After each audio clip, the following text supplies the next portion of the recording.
ద్వితీయోపదేశకాండము 33వ అధ్యాయం 23వ వాక్యం.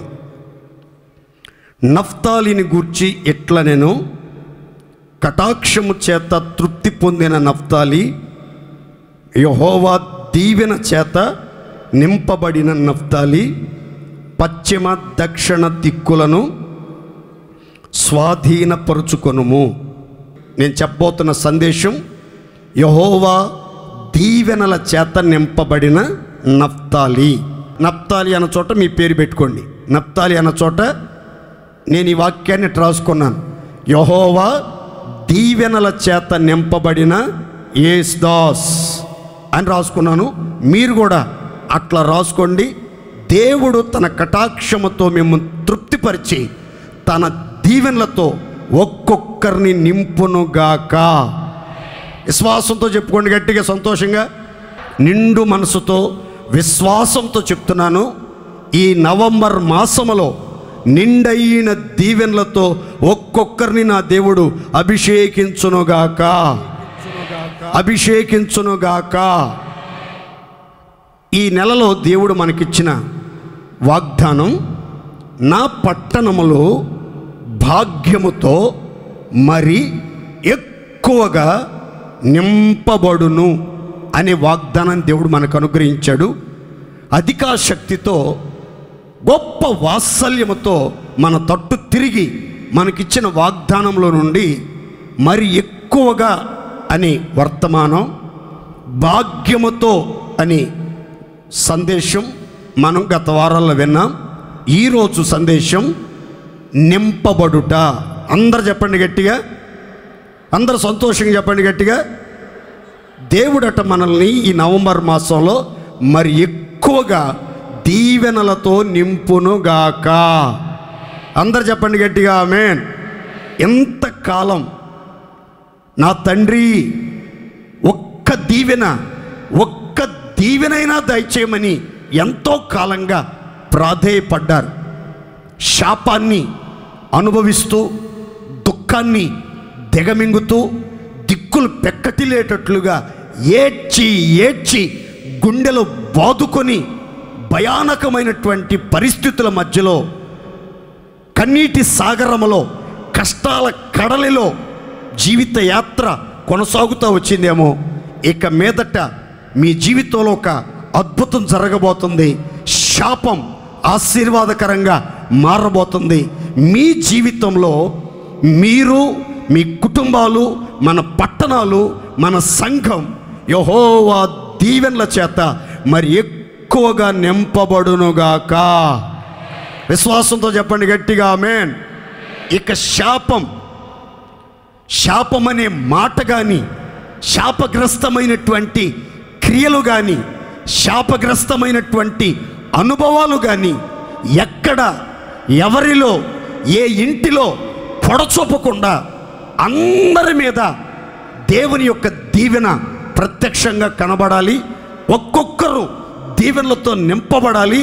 ఆ దిశగా దేవుడు మిమ్మల్ని కటాక్షించి ఆయన సంకల్పం పూర్ణముగా నెరవేర్చునుగాక. గట్టిగా చెప్పండి హల్లెలూయా. దేవుడు ఈ నెలలో ఏ విషయాలలో దీవెనలతో మనల్ని నింపబోతున్నాడు, ఎట్టి దీవెనలతో మనల్ని మరి ఎక్కువగా నింపబోతున్నాడు. మీరు వినటం మాత్రమే కాదు, రాసుకోవటం మాత్రమే కాదు, బాగుంది అని మార్కులు వేయటం మాత్రమే కాదు, ఈరోజు ఘాట్ ఎక్కువైంది అని చెప్పుకోవటం కాదు, ఈరోజు లైట్గా చెప్పాడు అని అంటాం కాదు, ఈరోజు దీవెనలు కుమ్మరించేశాడు అని మార్కులు వేయటం కాదు. ప్రతి మాట విశ్వసించాలి, ప్రార్థన చేసుకోవాలి. ప్రార్థన ద్వారా ఆ వాక్కులను, వాగ్దానాలను స్వతంత్రించుకొని, స్వాధీనపరుచుకొని దేవుని కృపలో సాక్షులుగా తేజరిల్లుదురుగాక. గట్టి చెప్పండి హల్లెలూయా. దీవెనల చేత మరి ఎక్కువగా ఒక్కొక్కరు నింపబడుదురుగాక. అందరూ సంతోషంగా చెప్పుకోండు. సూర్బడ్డ అవే అనబాకండి. అందరూ కొంచెం సంతోషంగా, ఉత్సాహంగా, కొంచెం బలం తెచ్చుకొని చెప్పండి గట్టిగా అందరూ. ఆమేనంటే ఎందుకు? యెహోవా దీవెనల చేత మరి ఎక్కువగా నింపబడుదముగాక. ఏ ఏ దీవెనలతో మరి ఎక్కువగా ఈ నవంబర్లో దేవుడు మనల్ని నింపబోతున్నాడు అనే సంగతులు, కొన్ని ప్రాముఖ్యమైనటువంటి విషయాలే కొంచెం లోతుగా అధ్యయనం చేద్దాం. అందరూ జాగ్రత్తగా ప్రతి మాట ఆలకించాలని ప్రేమతో తెలియపరుస్తున్నాను. నెంబర్ 1, ఏబు గ్రంథం 36వ అధ్యాయం 15, 16 వాక్య భాగాలు చదువుకుందాం. శ్రమపడు వారిని వారికి కలిగిన శ్రమల వలన ఆయన విడిపించును, బాధ వలన వారిని విధేయులుగా చేయును. అంతే కాక బాధలో నుండి ఆయన నిన్ను తప్పించును, ఇరుకులేని విశాల స్థలమునకు నిన్ను తోడుకుని పోవును, నీ ఆహారమును క్రొవ్వుతో నింపునుగాక. ఫస్ట్ 1 గుర్తుపెట్టుకోండి, నీ ఆహారమును క్రొవ్వుతో నింపునుగాక. విశ్వాసంతో చెప్పండి గట్టిగా ఆమేన్. ఇక్కడ రాయబడిన మాటలు మీకు వివరంగా చెప్తాను, అందరు తలపైకి చూడండి. క్రైస్తవ ప్రపంచంలో విశ్వాసులుగా చలామణి అవుతూ క్రైస్తవులుగా పిలువబడుతున్న దేవుని పిల్లలకి శ్రమలు, బాధలు, ఇరుకులు, ఇబ్బందులు, కరువులు, కష్టాలు, నష్టాలు, వ్యాధులు, సమస్యలు వస్తాయా? ఎందుకు క్రైస్తవులకు దేవుడు శ్రమలు అనుభవించడానికి అనుమతి ఇస్తున్నాడు?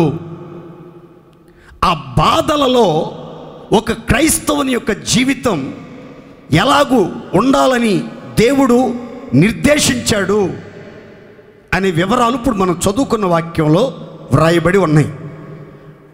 విశ్వాస జీవితంలో ఎంత అనుభవం ఉన్నా, ఎంత దైవ లేఖనాల మీద పట్టు ఉన్నా, ఎంతగా వేద పారాయణం చేసే వ్యక్తులైనా, గంటల తరబడి ప్రార్థించే అనుభవం కలిగిన వారైనా, యెహోవా యందు భయభక్తులు కలిగి యథార్థమైన జీవితం కలిగి న్యాయముగా, నీతిగా, నిజాయితీగా నడిపించబడుతున్నటువంటి వారికైనా సరే కొన్ని సమయాలలో, కొన్ని సందర్భాల్లో దేవుడు శ్రమలకి అనుమతిస్తాడు, బాధలకు అనుమతిస్తాడు. ఆ శ్రమలు ఇంటి వారి ద్వారా రావచ్చు, ఇరుగు పొరుగు వాళ్ళ ద్వారా రావచ్చు, అన్యజనుల ద్వారా రావచ్చు, ఆత్మ సంబంధుల ద్వారా రావచ్చు, తోటి వారి ద్వారా రావచ్చు, స్నేహితుల ద్వారా రావచ్చు, నీవు ఎక్కువగా ప్రేమించే వాళ్ళ ద్వారా రావచ్చు, నిన్ను ఎక్కువగా ఘనపరుస్తూ పొగుడుతూ ఉన్న వాళ్ళ ద్వారా రావచ్చు. శ్రమ ఏ వైపు నుంచి, ఏ దిక్కు నుంచి, ఏ సమయంలో జ్వరబడుతుందో తెలియదు. శ్రమలు రావటం ఖచ్చితం. అయితే ఆ శ్రమలన్నీ ఎలాంటివి అనంటే చులకన శ్రమలు, అల్పకాల చులకని శ్రమలు అని పరిశుద్ధ గ్రంథం చెప్తుంది. దేవుని పిల్లలు ఎప్పుడు కూడా ఆ శ్రమలను చూడకూడదు. ఆ శ్రమలని తలంచుకుని కృంగిపోయి, వంగిపోయి, నిరాశల నీడలోనికి వెళ్ళిపోకూడదు. ఆ శ్రమల వెనుక వచ్చుచూ ఉన్నటువంటి నిత్యమైన మహిమ, వాడవారని మహిమ, సంపూర్ణమైన మహిమ మనం చూచి మన మీదకి దొర్లుకుంటూ వస్తున్నటువంటి శ్రమలని మనస్ఫూర్తిగా ఆహ్వానించి ఆ శ్రమల మధ్యలో నిలిచి ఆ శ్రమలతో పోరాడుతూ ఆ శ్రమలను ఎదుర్కొని ఆ శ్రమల్లో నిలిచి ఉన్నాం అనుకోండి, ఆ శ్రమలు మనల్ని శుద్ధ సువర్ణంగా చేస్తాయి. ఆ శ్రమల వలనట మనం విధేయులుగా, వినయ భయభక్తులు గలవారిగా మార్చబడతామట.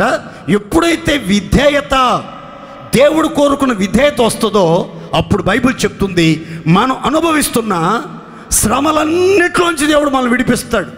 అంతేకాదు బాధలన్నిటిలోంచి మనల్ని తప్పిస్తాడు అని బైబిల్ చెప్తుంది. ఇంకా వివరంగా చెప్తాను చూడండి. ప్రభు అయిన యేసుక్రీస్తు గురించి రాయబడిన ఓ చక్కని లేఖనం మీకు జ్ఞాపకం చేస్తాను. ప్రభు అయిన యేసుక్రీస్తు అట కుమారుడై ఉండి తాను పొందిన శ్రమల వలన ఆయన విధేయత నేర్చుకున్నాడు. దేవునికి స్తోత్ర. గట్టి చెప్పండి హల్లెలూయా. యేసుక్రీస్తు దైవ కుమారుడై ఉండి దేవునితో కూడా ఉండుట విడిచిపెట్టకూడని భాగ్యమని ఎంచుకొనలేదు, కానీ దేవ స్వభావాన్ని విడిచి దాసుని స్వరూపం ధరించుకుని రిక్తునిగా మారి ఎన్నో శ్రమలు, ఎన్నో నిందలు, ఎన్నో పోరాటాలు, ఎన్నో చేవాట్లు, ఎందరో ఆయన మోము మీద ఉమ్మివేశారు. ఆయన్ని దెయ్యం పట్టినోడని గేలి చేశారు. ఆయన తిరుగుబాటు దారుడని విమర్శలు చేశారు. ఎన్ని చేసినా సరే ఆ శ్రమలన్నిటిలోనట యేసుక్రీస్తు వారు విధేయత నేర్చుకుని తండ్రిని సంతోషపరిచాడట. దేవుని స్తోత్ర. గట్టి చెప్పండి హల్లెలూయా. ప్రియమైన దేవుని పిల్లలారా, మన జీవితంలో, మీ వ్యక్తిగత జీవితాల్లో ఎలాంటి శ్రమ వచ్చినా, నిందల రూపంలో వచ్చినా, అవమానాల రూపంలో వచ్చినా, అనారోగ్యం రూపంలో వచ్చినా, ఆర్థిక ఇబ్బందుల రూపంలో వచ్చినా, పోరాటాల రూపంలో వచ్చినా, అశాంతి రూపంలో అలుముకున్న ఏం కంగారు పడబాకండి. శ్రమల్లో దేవుణ్ణి దూషించొద్దు, దేవునికి విరోధంగా నోరు తెరవద్దు, దైవ సన్నిధిని విడిచిపెట్టవద్దు, ప్రార్థన విస్మరించవద్దు. బైబిల్లో దైవజనుడు చెప్తాడు, శ్రమ కలిగిన దైవజనమా, విశ్వాసుల బృందమా, పరిశుద్ధుల పరివారమా, శ్రమ కలిగిన ప్రార్థన చేయండి, ప్రార్థన చేయండి, ప్రార్థన చేయండి. ఇంతకు మించిన మార్గం లేదు. కనుక దేవుని పిల్లలకు ఎట్టి శ్రమలు సంభవిస్తున్నా, ఎట్టి శ్రమల మధ్యలో నీవు నిలిచి ఉన్నా, ఎట్టి శ్రమలు నిన్ను చుట్టుముట్టినా సరే, ఎలాంటి బలురక్కసి చెట్ల మధ్యలో నీవు నలిగిపోతున్నా సరే, ఒక్కటే నువ్వు చేయాల్సింది, మనస్సు దేవుని మీద కేంద్రీకరించి భారం దేవుని మీద మోపి మనస్ఫూర్తిగా మీరు ప్రార్థన చేయగలిగితే శ్రమలలో నుండి దేవుడు నిశ్చయంగా మిమ్మల్ని విడిపిస్తాడు. దేవుని స్తోత్ర. ఒక్కసారి శ్రమలో నుంచి విడిపించిన తర్వాత, బాధలో మిమ్మల్ని విధేయులుగా మార్చిన తర్వాత, ఈ విధేయులైన వారిని శ్రమల కొలిమిలో పుటము వేయబడి శుద్ధ సువర్ణంగా ప్రకాశవంతమైనటువంటి జీవితం జీవించుచున్న వారినట దేవుడు ఏం చేస్తాడు అని రాసిందంటే, ఇరుకు లేని విశాల స్థలమునకు ఆయన తోడుకుని పోవును. దేవునికి స్తోత్ర. గట్టి చెప్పండి హల్లెలూయా. ఇప్పుడు నీవు అనుభవిస్తున్న ఇరుకులు, ఇప్పుడు నీవు అనుభవిస్తున్న శ్రమలు, ఇప్పుడు నీ దేహంలో భరించుచున్న బాధలు ఇక మీదట నీకు కానరాకుండా ఎత్తైన స్థలానికి, విశాలమైన స్థలానికి, మహిమోన్నతమైనటువంటి స్థలానికి తోడుకుని వెళ్తాడట. వెళ్ళిన తర్వాత నువ్వు తినటానికి ఆహారం సిద్ధపరుస్తాడు. ఆ ఆహారాన్ని దేవుడు దేంతో నింపుతాడని రాసిందంటే బైబిల్లో, క్రొవ్వుతో నింపునుగాక. గట్టి చెప్పండి హల్లెలూయా.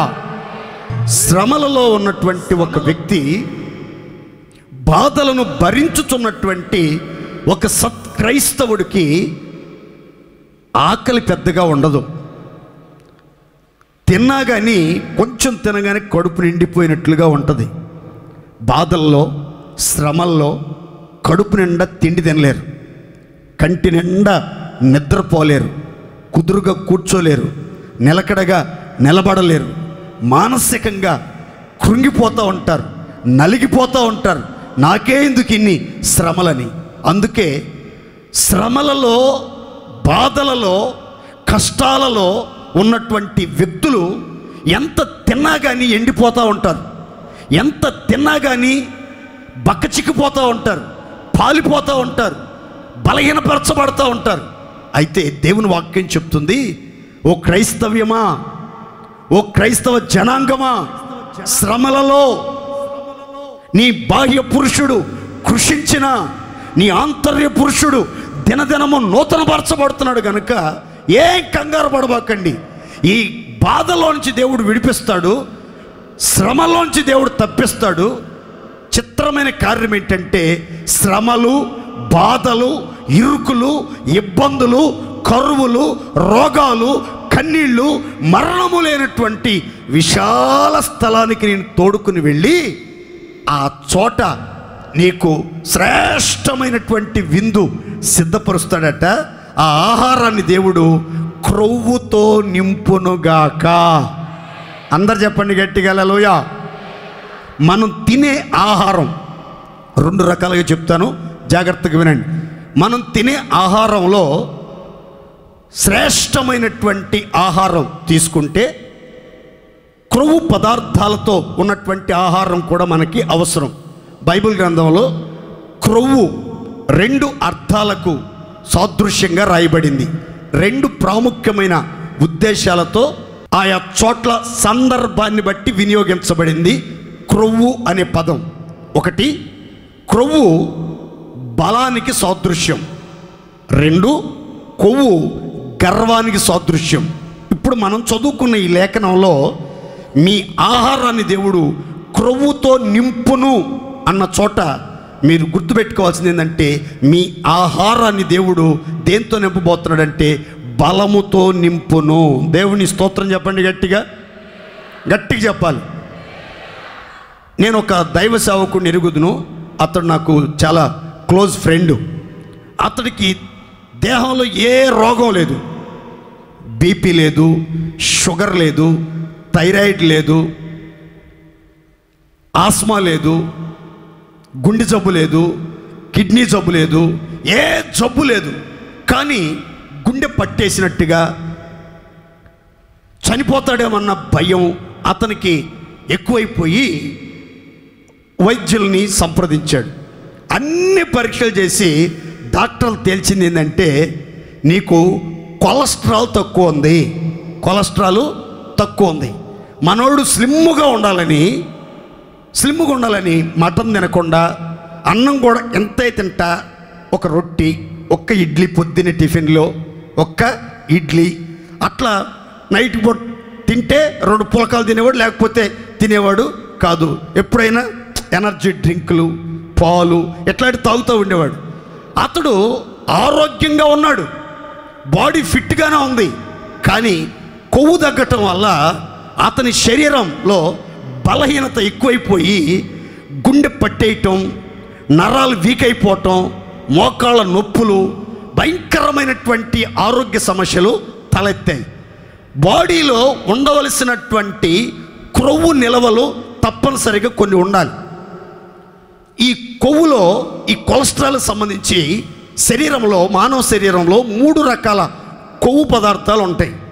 ఒకటి HDL, 2 LDL అంట, ఇంకొకటి VLDL. అంటే మంచి కొవ్వు ఉండాల్సినంత ఉండాలి, కొంచెం బ్యాడ్ కొలెస్ట్రాల్ది కూడా కొంత ఉండాలి, వెరీ బ్యాడ్ కొలెస్ట్రాల్ది కూడా ఉంటుంది. మనకు తెలియకుండానే పెరిగిపోతూ ఉంటుంది. అది ఎక్కువ మందిలో HDL కంటే కూడా VLDL అనేది ఆ అధికమైన చెడ్డ కొవ్వు శరీరంలో అవయవాల్లో ఎక్కువ పేరుకోవటం వల్ల ఎన్నో రకాల హార్ట్ స్ట్రోక్ రావటానికి, పెరాలసిస్ స్ట్రోక్ రావటానికి, బ్రెయిన్ స్ట్రోక్ రావటానికి ప్రబలమైన కారణం ఏంటంటే బ్యాడ్ కొలెస్ట్రాల్ ఎక్కువగా ఉండటం. కానీ మనందరిలో ఉండవలసినటువంటి కొవ్వు నిల్వలు, కొవ్వు పదార్థాలు ఏంటంటే మంచి కొవ్వు చాలా అవసరం. దేవుని స్తోత్రం చెప్పండి, గట్టిగా చెప్పాలి అందరూ హల్లెలూయా. ఒకవేళ ఇంతవరకు మీకు ఒకవేళ 200 కంటే తక్కువగా మంచి కొవ్వు ఉంటే, ఈ కొవ్వు తక్కువైన వాళ్ళు చలిని తట్టుకోలేరండి, చలిని తట్టుకోలేరు. కొంచెం చల్లగాలు వచ్చినా గచగచ వణికిపోతారు. ఎన్ని రగ్గులు కప్పినా, ఎన్ని స్వెటర్లు వేసినా వణికిపోతూ ఉంటారు. కారణం ఏంటంటే వాళ్ళు కొవ్వు సరిపడినంతగా లేదు. కొవ్వు సరిపడ ఉందనుకోండి, ఏసీలో కూర్చున్నా కానీ చెమటలు పడుతూ ఉంటాయి. అడిగి ఏసీలో కూర్చున్నా కానీ ఇదొక డిఫరెంట్. బైబిల్ చెప్తున్న మాట ఏంటంటే, మీరు తినుచున్నటువంటి ఆహారములో, త్రాగుచున్న పానీయాన్ని దేవుడు క్రొవ్వుతో, బలముతో, కృపలతో, సంపూర్ణమైనటువంటి విటమిన్స్తో నింపబోతున్నాడట. ఇక మీదట మీరు మంచి శరీర దారుఢ్యం కలిగి, పుష్టిగా, ఆరోగ్యంగా, ఉల్లాసంగా, ఉత్సాహంగా జీవించడానికి దేవుడు మిమ్మల్ని అందరినీ ఆశీర్వదించి, మీరు తినుచు త్రాగుచున్న ఆహార పానీయములను క్రొవ్వుతో నింపునుగాక. గట్టిగా చెప్పండి హల్లెలూయా, గట్టిగా చెప్పాలి హల్లెలూయా. మంచి కొవ్వు పట్టే ఆహార పదార్థాలు ఏంటని నేను రాత్రంతా చర్చ చేసే. బైబిల్లో నాకు లోక సంబంధమైన పెద్ద నాలెడ్జ్ లేదండి. ఎందుకంటే నేను చిన్నప్పుడే సేవకు వచ్చేసాను కాబట్టి ఆ లోకంలో పెద్ద నాకు తెలియదు కాబట్టి ఆ బైబిల్లో విషయాలు చెప్తాను చూడండి. మంచి కొవ్వు పట్టాలంటే మనం ఏ ఆహారం తినాలి, దేవుడు తన ప్రియులకు ఏ ఆహారాన్ని సిద్ధపరిచి అనుగ్రహించి ఆహారంతో వాళ్ళని బలపరచాలని, పోషించాలని కోరుకున్నాడో, మీకు అవకాశం ఉంటే, మీకు అవి అందుబాటులో ఉంటే, మీకు ఆ సౌకర్యం కనుకుంటే మీరు వాడుకోండి. మీరు వాడుకోలేకపోతే మీ పిల్లలకైనా వాడటానికి ప్రయత్నం చేయండి. దేవుడు తప్పకుండా ఎటువంటి లోపము లేని పుష్టికరమైన పౌష్టిక ఆహారంతో మిమ్మల్ని అందరినీ ఇరుకులేని విశాల స్థలములో పోషించునుగాక.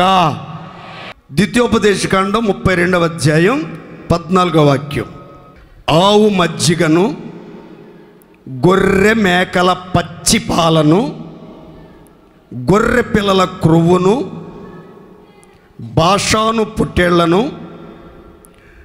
మేకలను, గోధుమల మెరికల సారమును నీకిచ్చెదను. దేవుని స్తోత్రం చెప్పండి, గట్టిగా చెప్పాలి హల్లెలూయా. ఎడారిలో, పాడైన అరణ్య భూమిలో సంచరిస్తున్న యాకోబుని దేవుడు కనుగొని, ఆవరించి, పరామర్శించి, పక్షిరాజు తన పిల్లల రెక్కల మీద ఎత్తుకుని మోసినట్లుగా మోసుకుంటూ నడిపించుకుంటూ ఎక్కడికి తీసుకెళ్ళాడంటే, దేశం యొక్క ఎత్తైన కొండ మీదకి, విశాలమైనటువంటి స్థలానికి, ఇరుకు లేని, అరణ్యము లేని, ఎడారులు లేని ప్రత్యేకమైనటువంటి కొండ మీదకి తీసుకెళ్ళాడు. అక్కడ తీసుకెళ్ళి యాకోబు వంశావళి ముందు ఈ శ్రేష్టమైన ఆహారాన్ని దేవుడు సిద్ధపరిచి భుజించమన్నాడట. కొండ తేనెతో అతను పోషించాడు. చెకుముకి రాత్రి నుంచి వచ్చే స్వచ్ఛమైనటువంటి నూనె అతనికి జుర్రించాడు. అంత మాత్రమే కాదు, ఆవు మజ్జిగను, గొర్రె మేకల పచ్చి పాలను, స్వచ్ఛమైనటువంటి పాలను, అంత మాత్రమే కాకుండా గొర్రె మేకల క్రొవ్వును, బాషాను గొర్రెల మేకల క్రొవ్వును, అంత మాత్రమే కాదండి, గోధుమల మెరికల సారమంతా ఇచ్చి యాకోబును పోషించినట్లుగా, బలపరిచినట్లుగా. ఆ ఆహారం తిన్న తర్వాత కింద వాక్యాలు రాసి ఉంటుంది, అతడు తిని క్రొవ్వి రక్తం బట్టి బలవంతుడుగా మార్చబడ్డాడు. దేవునికి స్తోత్ర. అందరూ సంతోషం చెప్పండి హల్లెలూయా. నేను చెప్పాలనుకున్న మంచి మాట ఏంటో చెప్తాను చూడండి. మీకు మంచి కొవ్వు పట్టాలి, మీ ఆహారం క్రొవ్వుతో నింపబడాలి, మీ శరీరంలో ఆరోగ్య సమస్యలు తలెత్తకుండా ఉండాలి అంటే సాధ్యమైనంత వరకు దేవుని పిల్లలు దొరికితే, వీలైతే, అవకాశం ఉంటే ఆవు మజ్జిగ గంటకు 2 గ్లాసులు ఉదయం 10 గంటలు స్టార్ట్ చేసి సాయంత్రం 4 గంటల దాకా తాగుతారే ఉండండి. దేవుని స్తోత్ర. కొంచెం ఇబ్బందిగా ఉండొచ్చు కానీ చాలా మంచిది ఆరోగ్యానికి. దేవుని స్తోత్ర. ఆరోగ్యానికి ఆవు మజ్జిగ అంత శ్రేష్టమైంది మరొకటి లేదు. మజ్జిగ మంచిదే కానీ ఆవు మజ్జిగ చాలా చాలా చాలా మంచిది. ఆవు యొక్క శరీరం నుంచి వచ్చేవి ఏటిని కూడా కొంతమంది పోనీరు. నేను గుజరాత్ వెళ్ళాను. అక్కడ కొంతమంది ఆవు యొక్క మూత్రాన్ని కూడా త్రాగి నెత్తి మీద పోసుకునే వాళ్ళు ఉన్నారు. ఆవు మూత్రాన్ని కూడా, ఎంత విలువైంది! మూత్ర విలువైందే, పేడ విలువైందే, అది ఉండటం కూడా విలువైందే. ఎలా దాన్ని గోమాతగా దాన్ని పూజిస్తూ ఉంటారు. కారణం ఏంటంటే దానిలో నుండి వచ్చే పాలు, దానిలో నుంచి వచ్చే పెరుగు, దానిలో నుంచి వచ్చే మజ్జిగ అంత శ్రేష్టమైనవి. మన పితరులైనటువంటి ఇశ్రాయేలీలను దేవుడు ప్రేమించి వారికి కొండ మీద ఇచ్చినటువంటి ఆహారములో మొట్టమొదటిగా పేరెన్నికగన్న ఆహారం ఏంటంటే ఆవు మజ్జిగ. దేవుని స్తోత్రం చెప్పండి, గట్టిగా గట్టిగా చెప్పాలి. హల్లెలూయా. తర్వాత మీ పిల్లలకి, కొంతమంది తల్లులకి బాలింతలకి పాలు తగ్గుతాయండి. పాలు తగ్గుతాయి. వాళ్ళ శరీరంలో ఉన్నటువంటి బలహీనతను బట్టి కావచ్చు, వాళ్ళకి రక్తం లేకపోవటం వల్ల, వాళ్ళ యొక్క జీన్స్ ప్రభావం మొత్తమే. కొంతమందికి బిడ్డకి సరిపడినంత పాలు ఇవ్వలేరు. బిడ్డకి తల్లి పాలు శ్రేష్టం, కానీ ఆ పాలు సరిపడినంతగా లేకపోవటం వల్ల కొంతమంది డబ్బా పాలు అలవాటు చేస్తారు. పేక నోట్లో పెడితే వాడు సపరెత్త అట్టగే నిద్రపోతూ ఉంటాడు. ఇక అయితే మీ పిల్లలకి ఇచ్చే డబ్బా పాల్లో మేక పాలు, గొర్రె పాలు అలవాటు చేయండి. అవి గనక పని అంటే వాళ్ళ జీవితంలో వాళ్ళు చచ్చేదాకా ఎటువంటి రోగాలు రావండి. విపరీతమైనటువంటి యాంటీబయాటిక్, అది ఇమ్యూనిటీ బూస్ట్, అది ఎటువంటి వ్యాధులు వచ్చినా సరే వాళ్ళు తట్టుకునేటట్లుగా వాళ్ళలో వ్యాధి నిరోధక శక్తి అత్యధికంగా వారికి అనుగ్రహించబడుతుంది. దేవుని స్తోత్ర. ఎందుకనంటే మేకలు తిననటువంటి ఆకులు అంటూ ఏమి ఉండవండి. అన్ని రకాల ఆకులు తింటాయి, అన్ని రకాల ఆకులు తింటాయి. కనుక ఆ ఆకుల్లో ఉన్నటువంటి ఆ జీవరసాలు ఆ పాలలోగా వెళ్ళి ఆ పాలు తాగినటువంటి వాళ్ళంతా కూడా ఆరోగ్యంగా ఉంటారు, ఆనందంగా ఉంటారు. వ్యాధులను ఎదుర్కొనే శక్తి సామర్థ్యాలు వాళ్ళకి అనుగ్రహించబడతాయి. అందుకని మేకలు కొనుక్కుని పిల్లల్ని మేకపోలతో పెంచుదాం, ఇక నీ పాలు ఇవ్వకుండా ఉంటే బాగుంటుంది అనుకోబాకండి. సాధ్యమైనంత వరకు మీ పాలు ఇవ్వండి. లేని కారణాన అవకాశం దొరకని పరిస్థితిలో అప్పుడప్పుడు డబ్బా పాల రూపంలో మేకపోలు తాగించండి. దేవునికి స్తోత్ర. పెద్దోళ్ళైనా తాగొచ్చా పాస్టర్ గారు అంటే నిరభ్యంతరంగా తాగొచ్చు.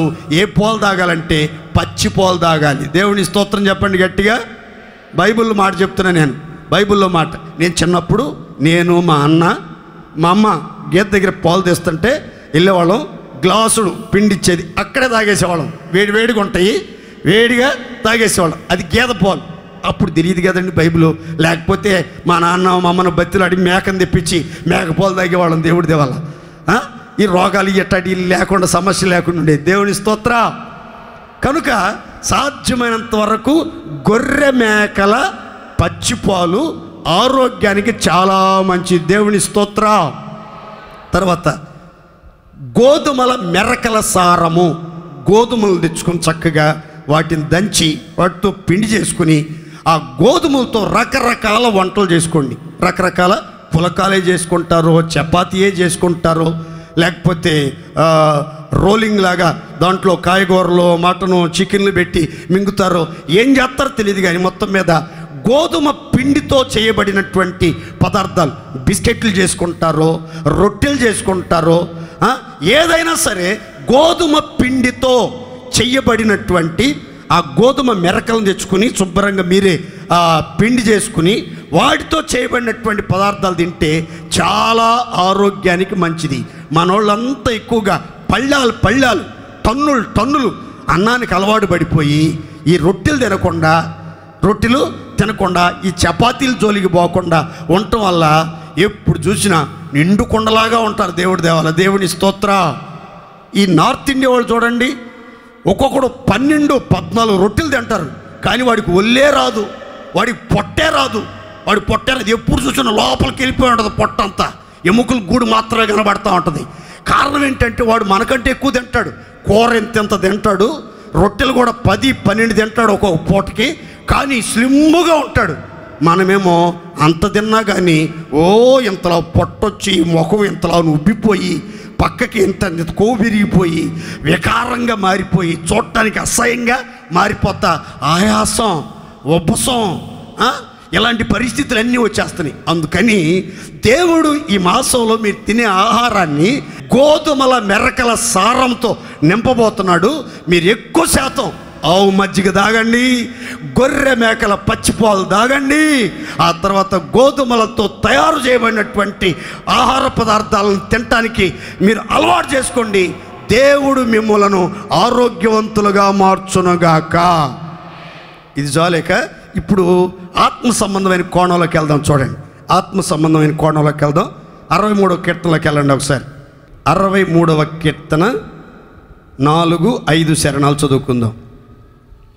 నా మంచము మీద నిన్ను జ్ఞాపకము చేసుకుని రాత్రి జాముల యందు నిన్ను ధ్యానించునప్పుడు క్రొవ్వు మెదడు నాకు దొరికినట్లుగా నా ప్రాణము తృప్తి పొందుచున్నది. ఉత్సహించు పెదవులతో నా నోరు నిన్ను గూర్చి గానము చేయుచున్నది. దేవునికి స్తోత్ర. గట్టిగా చెప్పండి హల్లెలూయా. అందరు చెప్పాలని సంతోషంగా హల్లెలూయా. ఇక్కడ కీర్తనాకారుడు తన యొక్క సొంత అనుభవాన్ని తెలియపరుస్తున్నాడు. అందరు జాగ్రత్త తలపైకెత్తి నన్ను చూడాలి. అయ్యగారు మంచం మీద పండుకునే ముందట దేవుణ్ణి జ్ఞాపకం చేసుకున్నాడట. దేవుని యొక్క వాక్యాన్ని, దేవునిని ధ్యానించడం మొదలుపెట్టాడు. మన దేవుడు ఏమై ఉన్నాడో, ఆయన ఎంతటి బలశాలో, ధైర్యశాలో, లోక కళ్యాణం కొరకు ఆయన ఏ కార్యాలు చేశాడో, ఆయన ద్వారా సృష్టి యావత్తు ఎలాగూ కలిగిందో, ఆయన ఔన్నత్యాన్ని గురించి, ఆయన కీర్తిని గురించి, ఆయన ప్రభావ మహిమల గురించి ధ్యానించుచు ఆయన్ని జ్ఞాపకం చేసుకుంటూ ఉంటేనంట భక్తుడికి ఏమి లభించిందంటే, క్రొవ్వు మెదడు దొరికినట్లుగా నా ప్రాణము తృప్తి పొందుచున్నది. దేవునికి స్తోత్ర. మీరు ఎప్పుడైనా మెదడు కానీ, మాంసం కానీ, క్రొవ్విన మాంసం కానీ, క్రొవ్విన మెదడు కానీ తింటే, ఆ క్రొవ్విన మాంసం కానీ, క్రొవ్విన ఎముకలు కానీ, క్రొవ్వినటువంటి మెదడు కానీ దాని టేస్టే వేరు. దాని టేస్టే, ఆ రుచికి అలవాటు పడ్డారంటే ఇది కొవ్విందా కొవ్వు లేదో ఆలోచించుకుని తింట మొదలు పెడతారు. క్రొవ్వినటువంటి ఆహార పదార్థాలు అన్నీ కూడా చాలా టేస్టీగా ఉంటాయి. అందుకే బిర్యానీ చేసేవాళ్ళు తప్పనిసరిగా డాల్డా వాడతాడు. డాల్డా ఎంత నూనెన్నా వాడిని వాడకపోని, ఆ మాంసంలో కొవ్వున్నా లేకపోయినా సరే డాల్డా మాత్రం 1-2 ప్యాకెట్లు వాడేస్తాడు దాంట్లో. ఎందుకంటే అది వేయటం ద్వారా టేస్ట్ పెరిగిద్ది. దేవుని స్తోత్రం చెప్పండి గట్టిగా. ఇక్కడ భక్తుడు చెప్తాడు, రాత్రి జాముల్లో నిన్ను జ్ఞాపకం చేసుకున్నాను దేవా, నిన్ను ధ్యానించుచూ ఉన్నాను. నిన్ను గురించిన ధ్యానం నాలో అధికమవుతూ ఉండగా, నీ గురించిన తలంపులు ఆలోచనలతో నా మది హృది నిండిపోయి ఉండగా, క్రొవ్వు మెదడు దొరికినట్లుగా నా ప్రాణానికి ఎక్కడ లేని తృప్తి, ఆనందం, ఉత్సాహం, ఉల్లాసం కలుగుతుంది. అందుకే నీ రెక్కల చాటుకొచ్చి ఉత్సాహధ్వనులతో నిన్ను కీర్తిస్తున్నాను. దేవుని స్తోత్ర. దేవుని పిల్లలు ఎలాంటి ఆహారాన్ని తినాలి అంటే, ప్రమాణ వాక్యములను, జీవమగలిగినటువంటి విశ్వాస సంబంధమైనటువంటి వాక్యాలను, బలమైనటువంటి క్రొవ్వుతో నిండినటువంటి వాక్య ఆహారాన్ని దేవుని పిల్లలు ఎక్కువగా భుజించాలి. ఎంతగా భుజించాలంటే తృప్తి నొందునంతగా భుజించాలి. దేవునికి స్తోత్రం చెప్పండి గట్టిగా. గట్టి చెప్పండి. ఏదో ఒక వాక్యం చదువుకుని దాంతో తృప్తి పడటం కాదు. కొన్ని సంఘాల్లో కొంతమంది సేవకులు చెప్పిందే చెప్తూ ఉంటారు. నేను ఈ మధ్య ఒక పాస్టర్ గారి సందేశం వినటానికి చాలా ఆశతో వెళ్ళే. నేను అప్పటికి 4 సార్లు విన్నా ప్రసంగం. అప్పటికి 4 సార్లు విన్నా. ఆయన ఎంతో కొత్తగా, ఎంతో ఉత్సాహంగా, ఎవరికి తెలియదు అన్నట్టుగానే చెప్తున్నాడు ఆయన అదే ప్రసంగాన్ని. ప్రజలు కూడా చప్పట్లు కొట్టి ఆహా ఓహో అనుకుని వెళ్ళిపోతున్నారు. అయితే జాగ్రత్తగా రండి. దేవుని పిల్లలు ఎప్పుడు కూడా క్రొవ్వినటువంటి మెదడు దొరికినంత తృప్తిగా, భక్తుడు ఎలాగైతే దేవుని వాక్యాన్ని, దేవుణ్ణి ధ్యానించుచున్నప్పుడు అలాంటి ఒక ఫీల్ అనుభవించాడో, మీరు కూడా వాక్య ఆహారం ద్వారా తృప్తిపరచబడాలి. శరీరానికి భౌతికమైనటువంటి ఆహారం ఎంత అవసరమో, 2 పూట్ల అన్నం తినలేదనుకోండి కొంచెం నీరసం ఉంటుంది, 3 రోజులు తినలేదనుకోండి ఇంకా నీరసం ఉంటుంది, వారం రోజులు తినలేదనుకోండి మోకాళ్ళు నొప్పులు వచ్చేస్తాయి, కళ్ళు లొట్లబడిపోతూ ఉంటాయి, చెవులు సరిగా వినబడవు. అయితే ఆహారం తిన్న వ్యక్తులు అన్ని అవయవాలు చక్కగా పనిచేస్తాయి. అలాగే ఆత్మ బలపరచబడాలి, అంతరంగ పురుషుడు శక్తివంతంగా మలచబడాలి, నూతనపరచబడాలి. ఆంతరంగిక పురుషుడు బలపరచబడి ఉన్నతమైన జయాలతో నడిపించబడాలంటే మన ఆత్మను బలపరిచే శ్రేష్టమైన ఆహారం, క్రొవ్విన ఆహారం ఏంటంటే లోతైనటువంటి వాక్యాలను, దేవుడు చేసే కార్యాలను మనం ఎక్కువగా ధ్యానించాలి. దేవునికి స్తోత్రం. రాత్రిపూట పండుకునే ముందు మంచం మీద మీరు ఎక్కువగా వేటినైతే ధ్యానించి పడుకుంటారో అవే కళ్ళండి, అవే కలలు, అవే స్వప్నాలు, అవే వ్యాపకాలు మిమ్మల్ని వెంటాడతాయి. అంతేగాని పాస్టర్ గారికి దర్శనాలు బాగా వస్తాయంట, పాస్టర్ గారికి కళ్ళ బాగా వస్తాయంట అనుకోబాకండి. మీరు పాస్టర్ గారికి ఎందుకు వస్తాయంటే పాస్టర్ గారు ఎక్కువ పడుకునే ముందు ఏటిని ధ్యానం చేస్తున్నాడో, వేటిని గురించి ఆలోచించి పడుకుంటాడో అవే కళ్ళు వస్తాయి. నేను మందిరం లెక్కల గురించి ఆలోచిస్తాను అనుకోండి, ఇన్ని లక్షలు అవుతాయి, అన్ని లక్షలు అవుతాయి, ఈ పని ఆగిపోయింది, ఆ పని ఆగిపోయింది, వాళ్ళు రావట్లేదు, వీళ్ళు రావట్లేదని వాళ్ళతో గొడవ పెట్టుకున్నట్టు, వాళ్ళతో పోరాడినట్టు ఈ పని ఏ కళ్ళు వస్తూ ఉంటాయి, రాత్రి అంతా ఏ కళ్ళు వస్తూ ఉంటాయి. అలా కాకుండా దేవుని గురించిన ధ్యానం, పరలోకాన్ని గురించిన ధ్యానం, ప్రకటన గ్రంథాన్ని గురించినటువంటి ధ్యానం, ఇవన్నీ ఆలోచిస్తూ పడుకున్నాను అనుకోండి, అవే కళలు, అవే దర్శనాలు, యోహానుకు వచ్చినటువంటి ప్రత్యక్షతలు మరలా నా ముందు సినిమా హాల్లో రీల్ మీద పడినట్టుగా తిరుగుతూ ఉంటాయి. అలాగే మీరు కూడా ఎక్కువగా దేవుణ్ణి ధ్యానించండి, దేవుని వాక్యాన్ని ధ్యానించండి, దైవ ధ్యానంలో మీరు ఉండాలి. దేవుని స్తోత్రం చెప్పండి గట్టిగా. యోగా అంటే అర్థం ఏంటి అని అంటే శ్వాస మీద ధ్యాస అని. దేని మీద ధ్యాస అంటే మనం గాలి ఎట్లా పీల్చుకుంటున్నాము, ఎట్లా వదులుతున్నాము అనే దాని మీద మీ మనసు పెట్టడమే యోగా అంట. నేను చెప్పాలనుకుంది ఏంటంటే అది కాదు మనం చేయాల్సిన ధ్యానం, అది కాదు మనం చేయాల్సిన యోగా. ఏంటంటే మన దేవుడు ఎవరు, నా దేవుడు నా పక్షంగా ఏం చేశాడు, ఏం చేయుచున్నాడు, ఏమి చేయగలడు, ఎప్పుడు రాబోతున్నాడు, ఆయన వచ్చేటప్పుడు ఏం జరగబోతుంది, నా ఆత్మకు ఎట్టి వాక్యం అవసరం, నా దేవుడు నా జీవితంలో ఎలాంటి కార్యాలు చేయబోతున్నాడు, ఇలాంటి ధ్యానంలో మీరుంటే దేవుడు తప్పకుండా మిమ్మల్ని తృప్తిపరుస్తాడు, బలపరుస్తాడు, గంభీరమైన గొప్ప కార్యాలు జరిగిస్తాడు. దేవునికి స్తోత్రం. గట్టిగా చెప్దామా? హల్లెలూయా. ఇప్పుడు 2 ఆహారాల గురించి చెప్పాను.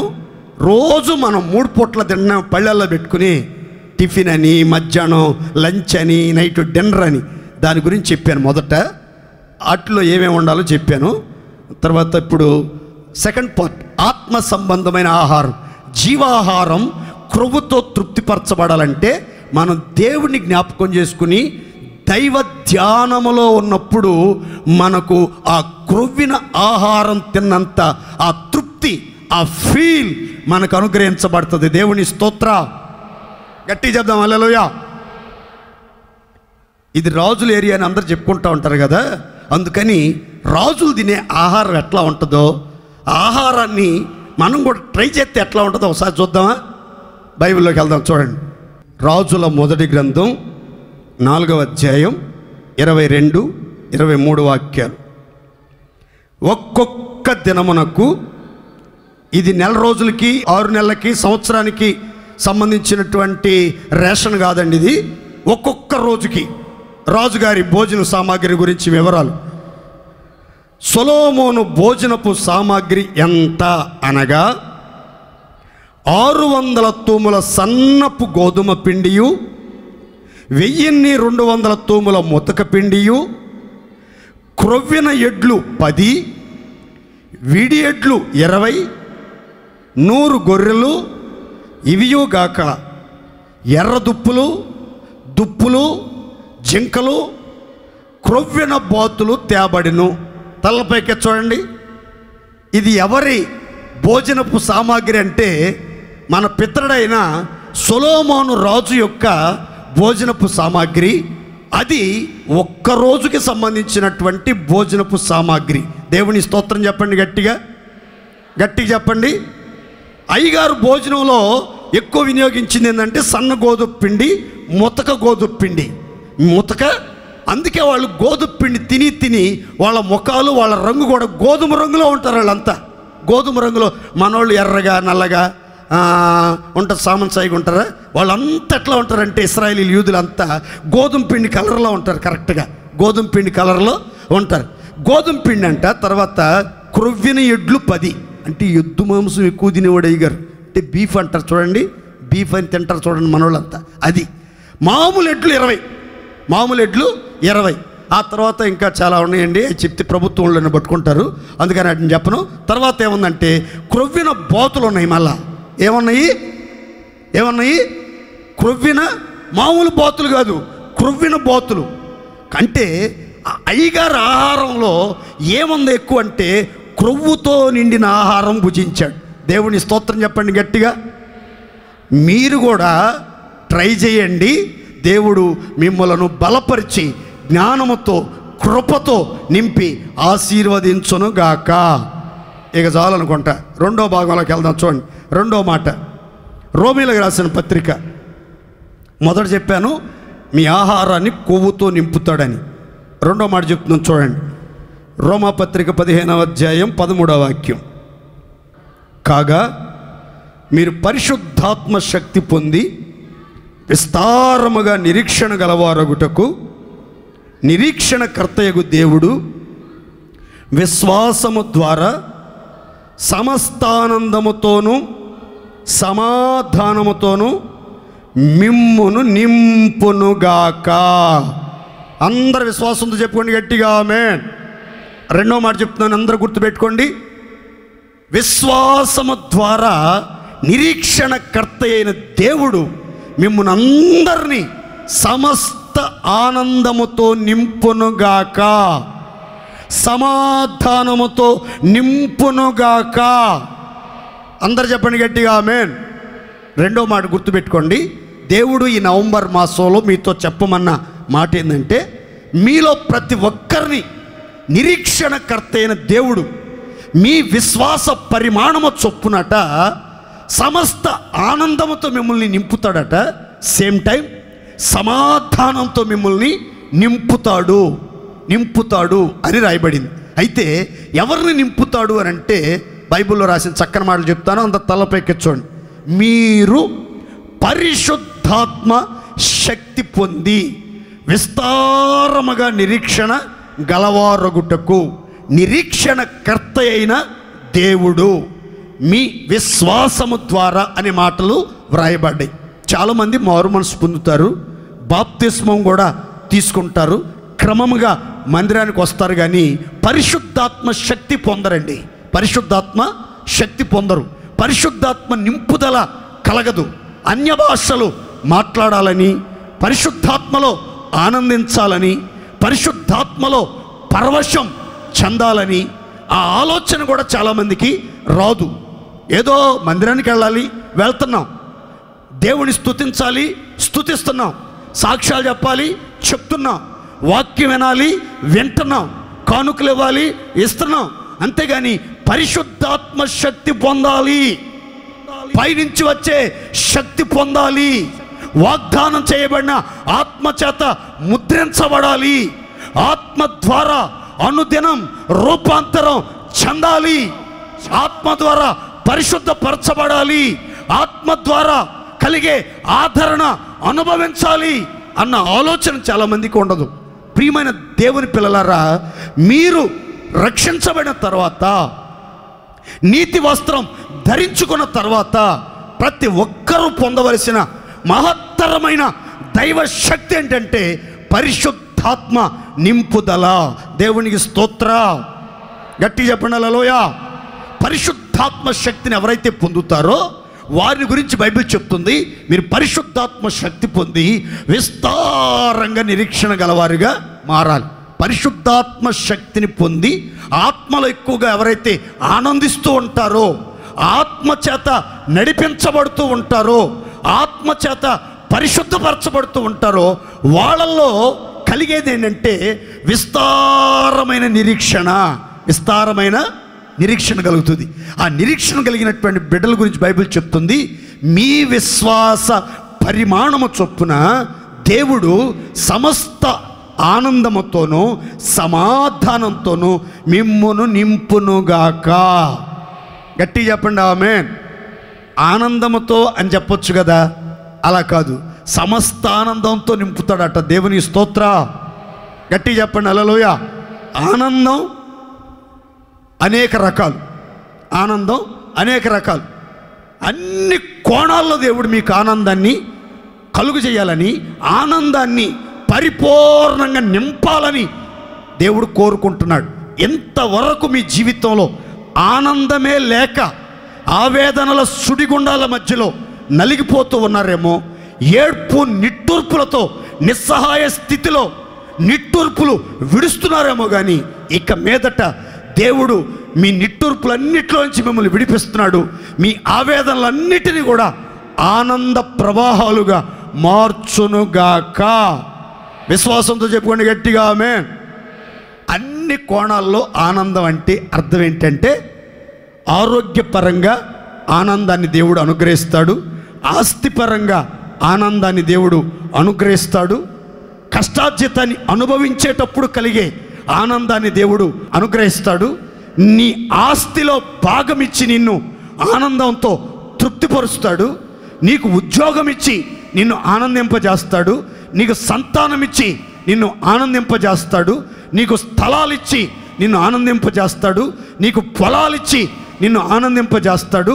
అన్ని కోణాల్లో నీవు ఆనందంగా ఉండటానికి అవసరమైన ఈవులన్నిటినీ దేవుడు పుష్కలంగా, ధారాళంగా, సమృద్ధిగా ఈ మాసంలో అనుగ్రహించి సమస్త ఆనందముతో మీ హృదయాలను, మీ కుటుంబాలను దేవుడు నింపునుగాక. గట్టి చెప్పండి హల్లెలూయా. నేను నమ్ముతున్నానండి, ఇక మీదట మీ ఇంట్లో ఆనంద ధ్వని వినబడునుగాక, అద్భుతాలు జరుగునుగాక, సమస్త ఆనందముతో నా దేవుడు మిమ్మలను నింపునుగాక, నింపునుగాక, నింపునుగాక. ఆమేన్. ఆనందంతో నింపినప్పుడు ఆనంద ప్రవాహంలో మీరంతా ఆరోగ్యంగా కళకళలాడుతూ ఉంటారు. కనుక మీరు ప్రతిరోజు ప్రార్థన చేసుకోండి, అయ్యా అన్ని కోణాల్లో, అన్ని పరిస్థితుల్లో, అన్ని విషయాలలో నేను ఆనందంగా ఉండేటట్లుగా అట్టి శ్రేష్టమైన పరలోకపు ఆనందం నా గుండెల్లో కుమ్మరించండి. నా గుండెల నిండా నిండి పొంగి పొర్లి ప్రవహించాలి ఆనందం. అట్టి గొప్ప ఆనందం నాకు దయచేయమని మీరు ప్రార్థన చేసుకోండి.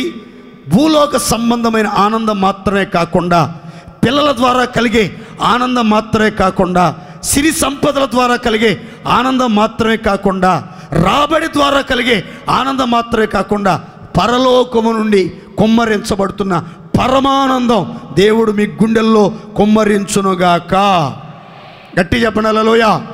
మరొక చక్కని మాట అక్కడ రాయబడింది, సమాధానముతో నింపునుగాక. దేంతో నింపుతాడంటండి? చెప్పాలి గట్టిగా, నోరు తెరిచి. దేంతో నింపుతాడట?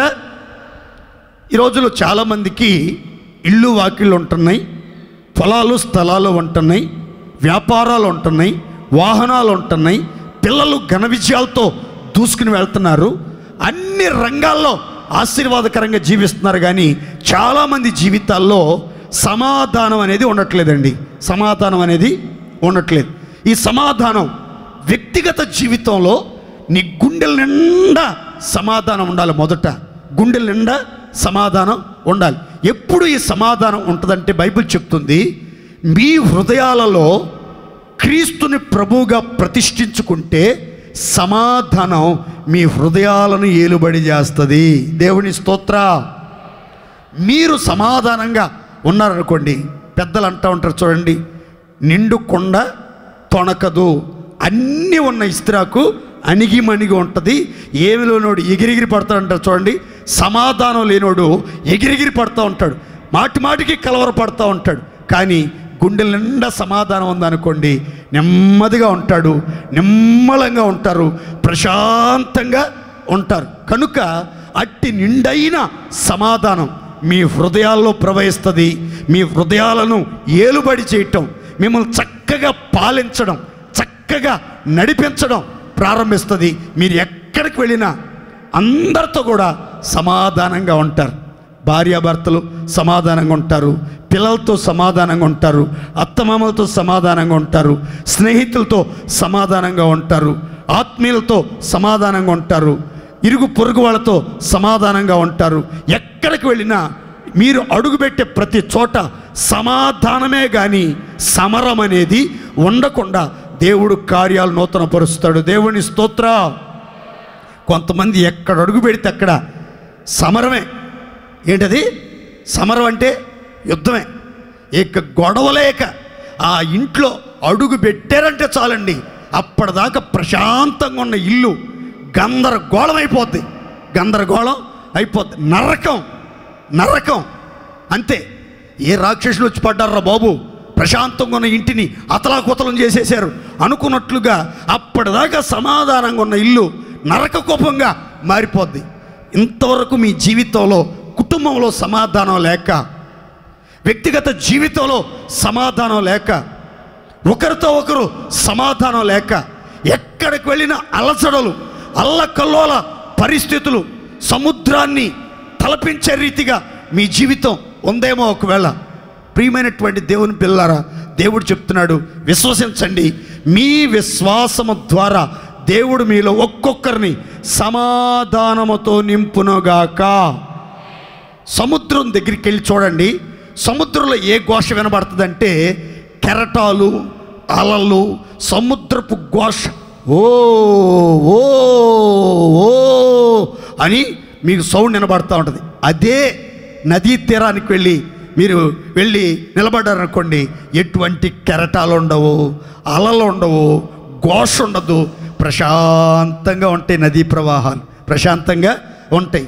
మీరు మీ కుటుంబాలు ఎంతవరకు ఒకవేళ సముద్రంలాగా కెరటాలతో, కలతల కెరటాలతో, కన్నీటి సాగరములో అల్లాడిపోతూ సముద్రం ఘోషించినట్లుగా ఘోష చేస్తా అపజయాలతో, అవమానాలతో నడిపించబడ్డరేమో, ఇక మీదట మీ ఇంటి వాతావరణం, మీ వ్యక్తిగత జీవితం యొక్క వాతావరణం నదీ వాతావరణం కనబడేటట్లుగా సమాధానంతో దేవుడు మీలో ఒక్కొక్కరిని నింపునుగాక.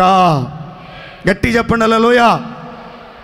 మొదట మనం సమాధానంగా ఉంటేనండి, మనం ఎక్కడ అడుగు పెడితే అక్కడ సమాధాన సామ్రాజ్యం స్థాపించబడుతుంది. దేవునికి మహిమ కలుగునుగాక. మనలో కలహప్రియుడు ఉన్నాడు అనుకోండి, మనం ఎక్కడ అడుగు పెడితే అక్కడ కలహాలే, ఎక్కడ అడుగు పెడితే అక్కడ గొడవలే, ఎక్కడ అడుగు పెడితే అక్కడ తిరుగుబాట్లే, ఎక్కడ అడుగు పెడితే అక్కడ నెమ్మది ఉండదు. దేవుడి దేవాలి ఎవరికి.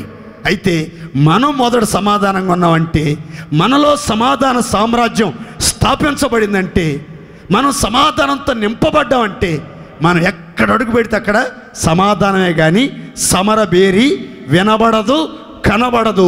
అట్టి గొప్ప కార్యాలు ఈ నవంబర్ మాసంలో నా దేవుడు చేయనట్లుగా మీలో ఒక్కొక్కరిని నా దేవుడు సమాధానంతో నింపునుగాక. ఎందుకు ప్రభు చెప్తున్నాడు మీతో చెప్పమని? ఒకవేళ భార్యాభర్తలు విడిపోయి 10 సంవత్సరాలు, 15 సంవత్సరాలు, 20 సంవత్సరాలై ఇక కలవటం అసాధ్యం అనుకున్న వాళ్ళు, విడాకులు తీసుకున్నటువంటి వాళ్ళు కూడా కలిసేటట్లుగా, సమాధాన పడేటట్లుగా నా దేవుడు మార్గాలు తెరుచునుగాక. గట్టి చెప్పండి హల్లెలూయా. అక్క చెల్లెల మధ్యలో, అత్త కోడల మధ్యలో వైరం, యుద్ధం చెలరేగి విడిపోయి, ఇళ్ళు వేరైపోయి, కుటుంబాలు వేరైపోయి, ఒకరినొకరు పలకరించుకోకుండా, ఒకరినొకరు చూసుకుని పళ్ళు కొరుగుతా, తలలు ఊపుతా, ఒకరికొకరు కీడు చేసుకోవాలని తలంపులతో నడిపించబడతా వచ్చారేమో. ఈరోజు నా దేవుడు మీలో సమాధానాన్ని నింపబోతున్నాడు. సహోదరుల మధ్యలో, అన్నదమ్ముల మధ్యలో, అత్త కోడల మధ్యలో, సరిహద్దుల మధ్యలో సమాధానమే కలుగునుగాక. సమాధానమే కలుగునుగాక. పగవారిని కూడా దేవుడు మీతో సమాధానపరచునుగాక. మీ శత్రువులు మీకు మిత్రులుగా మార్చబడుదురుగాక. మీకు విరోధంగా గుంపు కూడిన వారందరూ మీ పక్షమున నిలుచుదురుగాక. అలాంటి గొప్ప కార్యం ఈ నవంబర్ మాసంలో నా దేవుడు నిశ్చయముగా జరిగించునుగాక. మరొక మాట చదువుకుందాం, గమనించండి. యెషయా గ్రంథం 33వ అధ్యాయం 5-6 వాక్యాలు. యెహోవా మహాఘనత నొంది ఉన్నాడు, ఆయన ఉన్నత స్థలమున నివసించును. నోట్ చేయండి, న్యాయముతోనూ నీతితోనూ సియోనును నింపెను.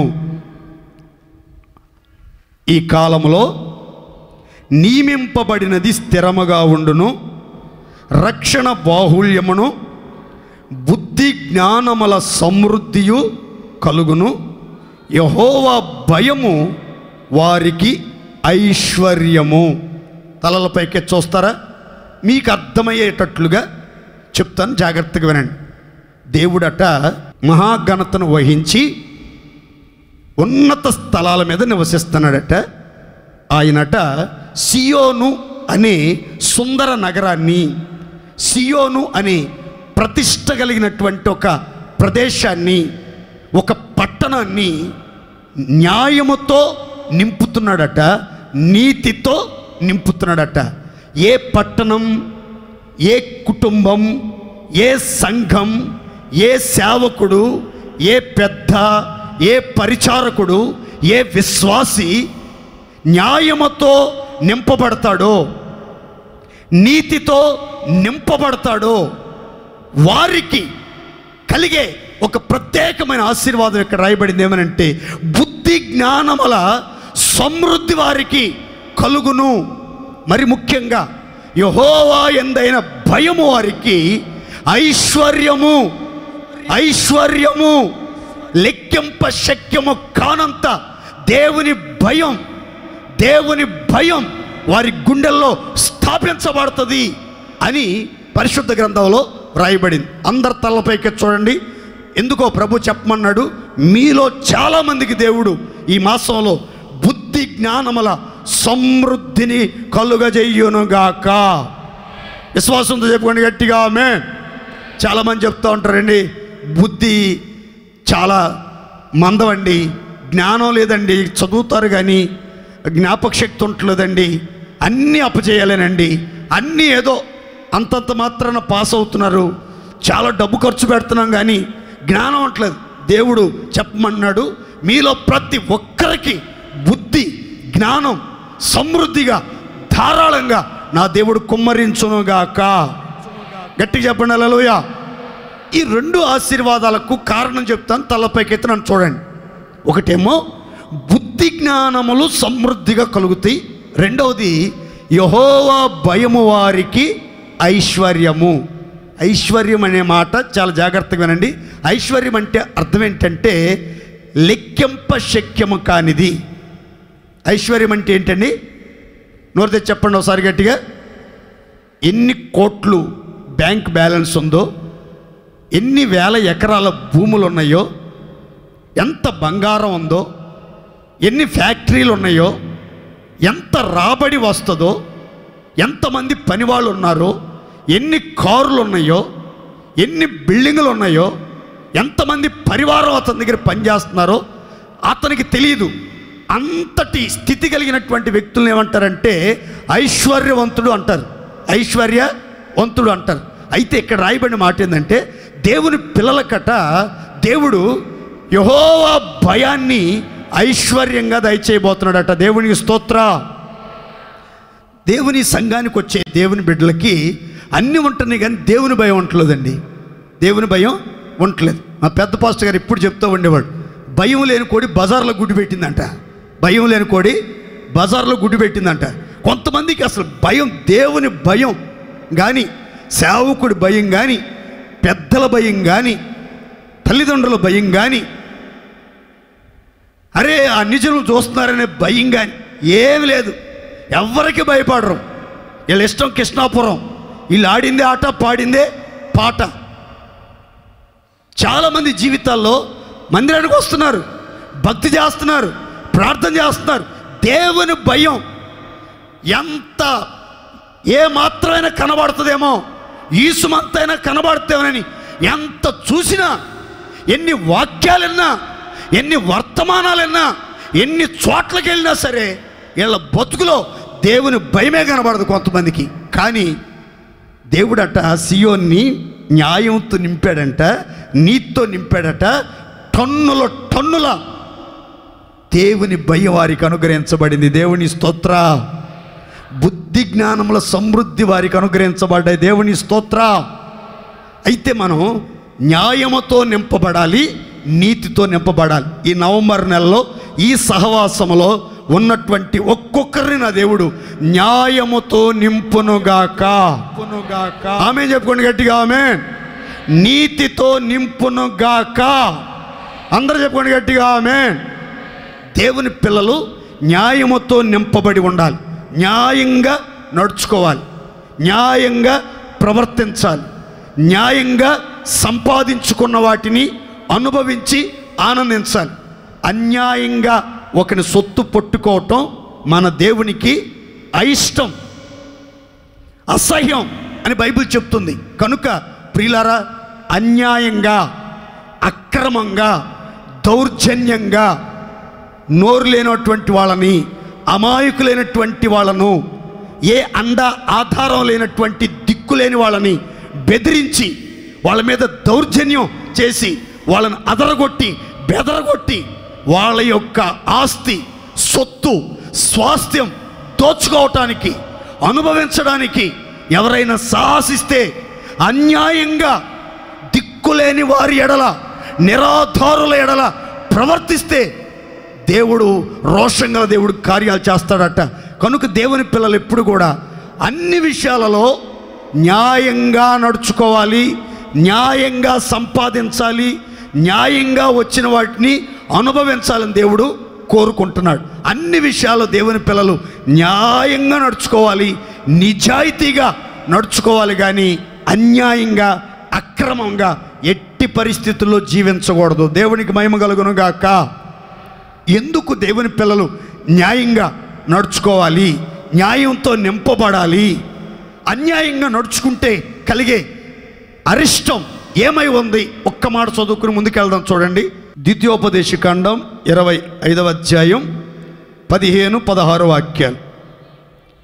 నీ దేవుడైన యెహోవా నీకిచ్చుచున్న దేశములో నీవు దీర్ఘాయుష్మంతుడవగునట్లు తక్కువవి కాని న్యాయమైన తూనిక రాళ్ళు నీవు ఉంచుకొనవలెను.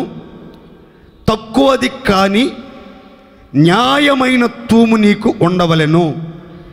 అలాగు చేయని ప్రతివాడును, అనగా అన్యాయము చేయు ప్రతివాడును నీ దేవుడైన యెహోవాకు అసహ్యుడు. దేవునికి మహిమ కలుగును గాక. ఇక్కడ జాగ్రత్తగా వినాలి, తలపైకి చూడండి. ఇది తూనికల డిపార్ట్మెంట్ గురించి రాయబడిన మాట కాదు. ఇది తూనికల డిపార్ట్మెంట్ గురించి, కొలతల డిపార్ట్మెంట్ గురించి రాయబడిన మాట కాదు. ఇక్కడ తూనిక రాళ్ళు, తూము అనే పదాలు ఉపయోగించబడ్డాయి. తూము అంటే ధాన్యాన్ని కొలిచే ఒక పాత్ర. పూర్వకాలంలో మానిక, సోల, అరసోడు, గిద్ద అనే పరికరాలు ఉండేవి. ధాన్యాన్ని మానికతో, అరసోడుతో, సోలతో, గిద్దతో కొలిసేవాళ్ళు. అలాంటి ఒక కొలమానం, ఒక పాత్ర తూము అంటే. తూనిక రాళ్ళు అంటే త్రాసులో, కాటాలో ఓ పక్క తూనిక రాళ్ళు ఉంటాయి, మరో ప్రక్క కూరగాయలు కానీ, ధాన్యం కానీ, బంగారం కానీ, డబ్బు కానీ ఉంటుంది. తూకం వేసేవాడు, ఆ త్రాసుని పట్టుకునేవాడు ఎక్కడ అన్యాయం చేయకుండా, ఎక్కడ వంచన చేయకుండా, ఎక్కడ ప్రజలను మోసం చేయకుండా క్రమంగా తూకం వేయాలట. మన దగ్గర సరి అయిన తూకపు రాళ్ళు, సరి అయినటువంటి తూము మాత్రమే ఉండాలి.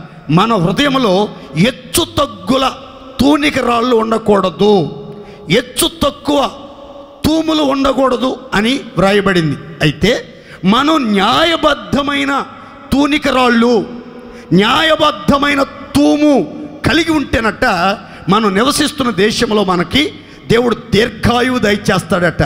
అకాల మరణాలు సంభవించకుండా, అర్ధాయుషుతో, అల్పాయుషుతో తనువు చాలించకుండా, ఉన్నట్టుండి అన్ఎక్స్పెక్టెడ్గా అకస్మాత్తుగా మరణించకుండా నిర్ణయించబడిన ఆయుష్కాలం అంతా సదాకాలం ఇచ్చే దీర్ఘాయుతో తృప్తిగా జీవిస్తామట. అలా కాకుండా అన్యాయపు త్రాసు, అన్యాయపు తూము కలిగి అన్యాయంగా మనం నడుచుకున్నాం అనుకోండి, అది దేవునికి హేయము, అసహ్యము అని బైబిల్ గ్రంథం చెప్తుంది. కనుక ప్రియులారా, మీరు అన్ని విషయాలలో న్యాయముగా నడుచుకోవాలి. దేవునికి స్తోత్ర. మీ జీవితంలో, మీ బ్రతుకులో హెచ్చు తగ్గులు ఉండకూడదు, పార్షియాలిటీ ఉండకూడదు, పక్షపాత వైఖరిని ప్రదర్శించకూడదు. దేవుని పిల్లలు, దేవునికి స్తోత్రం చెప్పండి గట్టిగా హల్లెలూయా. ఒక కుటుంబంలో ఒక కొడుకు ఒక కూతురు ఉన్నారనుకోండి, ఒక కొడుకు కూతురు ఉన్నారనుకోండి. కొడుకునేమో ప్రైవేట్ స్కూల్లో, చైతన్యాలో, నారాయణలో, రత్నం స్కూల్లో ఎక్కువ 50,000 లక్ష రూపాయలు ఇచ్చి జాయిన్ చేపిస్తున్నారు. కూతురునేమో గవర్నమెంట్ స్కూల్కి పంపిస్తున్నారు. గవర్నమెంట్ స్కూల్లో జగన్ గారు కూడా ఇంగ్లీష్ మీడియం పెట్టాడు. అమ్మఒడిలో 15,000 వేయిస్తున్నాడు సంవత్సరానికి ఒక్కసారి. బుక్స్ ఫ్రీ, చదువు ఫ్రీ, భోజనాలు ఫ్రీ, ఉద్యోగ అవకాశాలు కూడా వాళ్ళకే ఉంటాయంట ఎక్కువ అనేమో ఆడపిల్లనేమో గవర్నమెంట్ స్కూల్కి పంపిస్తున్నారు. నువ్వు కూడా ఒక ఆడదానిగా ఒకప్పుడు, నీకేగా పుట్టింది ఆ కూతురు, ఎందుకు నీకు అంత పక్షపాతం? గుర్తుపెట్టుకోండి, ఖచ్చితంగా చెప్తున్నాను, పక్షపాతం ఉన్నటువంటి వాళ్ళందరికీ పక్షవాతం వచ్చింది దేవుడి దేవాల. ఏం నవ్వుతారు శాపాలు పెడుతుంటే? కనుక మీ పిల్లల్ని ఎప్పుడు కూడా పక్షపాతంతో చూడబాకండి, పక్షపాతంతో చూడబాకండి. అబ్బాయికేమో 2,000 రూపాయలు పెట్టి మంచి రెడీమేడ్ డ్రెస్సు, అమ్మాయికేమో ఒక 150 రూపాయలు 200లో ఒక గౌను.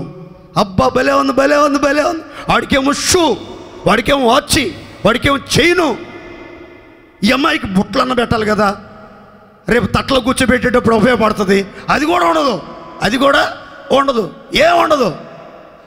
నా మాటనండి, ఆడపిల్లలైనా మగపిల్లలనైనా మనం న్యాయంగా చూడాలి, పక్షపాతం లేకుండా చూడాలి. దేవుని స్తోత్రం చెప్పండి.